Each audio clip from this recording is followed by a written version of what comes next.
अपने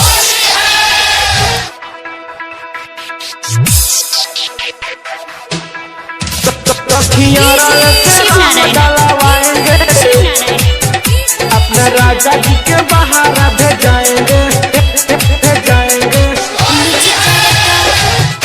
DJ signal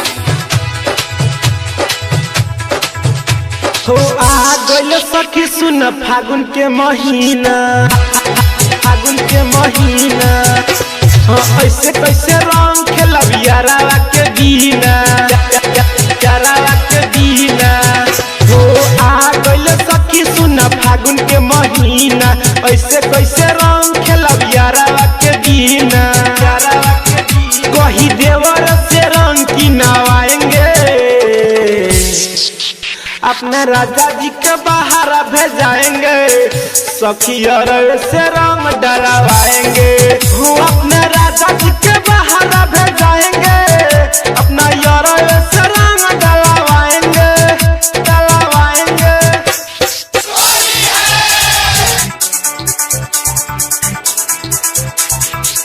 सखिया से रंग डलवाएंगे, अपने राजा जी के बाहर भेजाएंगे, भेजाएंगे। Music director DJ Signal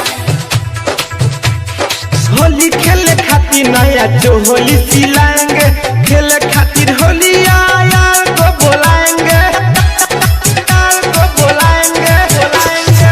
Holi खेले खातिर नया चोली सिलाएंगे, खेले खातिर होली यार को बुलाएंगे। काहे कि यारा डाली खूबे रंग हो, डाली खूबे रंग हो, होई गुदा गुदी जब डाली हो रंग हो। कोई पूछेगा तो जीजा बतलाएंगे, सखिया से रंग डलवाएंगे, अपने राजा जी को बाहर भेजाएंगे, सखिया से रंग डलवाएंगे, अपने राजा जी के बाहर भेजाएंगे, सखिया से रंग डलवाएंगे, अपने राजा जी के बाहर भेजाएंगे, भेजाएंगे।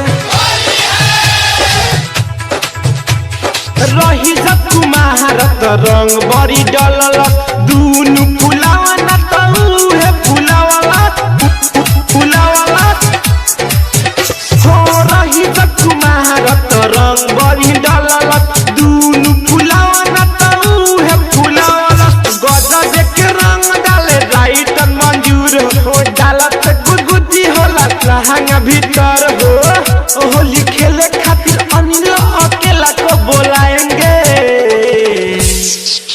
अपने राजा जी को बाहर भेजाएंगे, सखिया से रंग डलवाएंगे।